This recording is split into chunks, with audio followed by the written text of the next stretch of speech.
Apparaissons.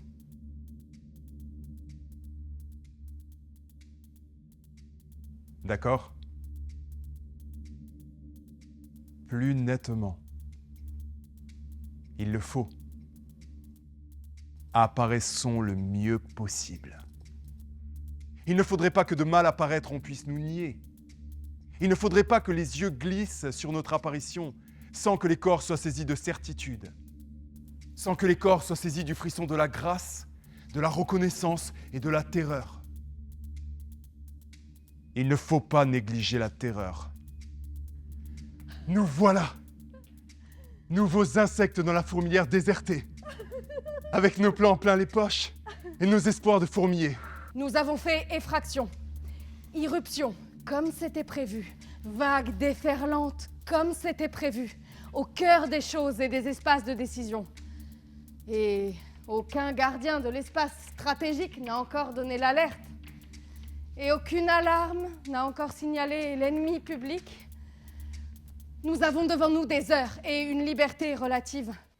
L'un de nous, qui ne parle jamais mais écoute si bien et comprend tout, l'un de nous suggère le départ. Et toi, que veux-tu faire?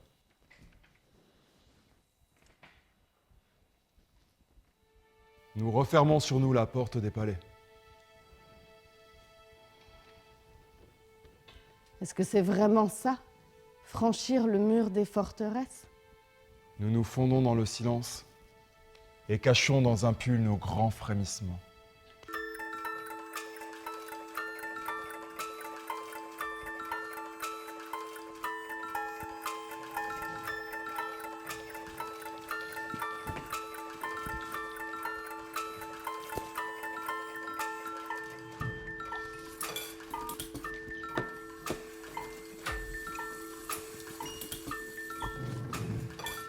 Nous ne tenons plus dans nos cages.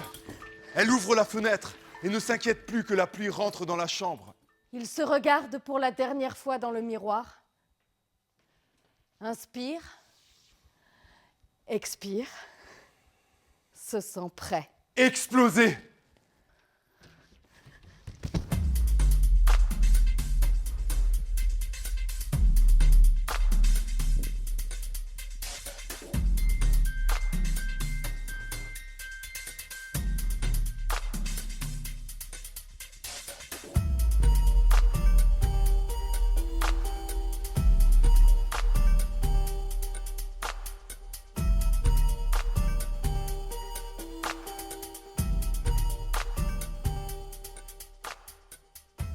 Et cela n'étonnera personne, nos bouches se cherchant au milieu de la rue, étreintes avant la marche.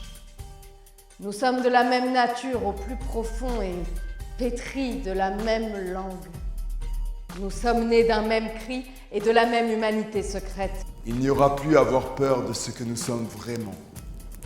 Et tu verras qu'en tombant, le masque ébranlera le monde. Et tu verras qu'en s'ouvrant, ton visage illuminera ce jour précis d'une beauté historique. Je vois même comme tes cheveux, en s'échappant sur tes épaules, feront récit de liberté.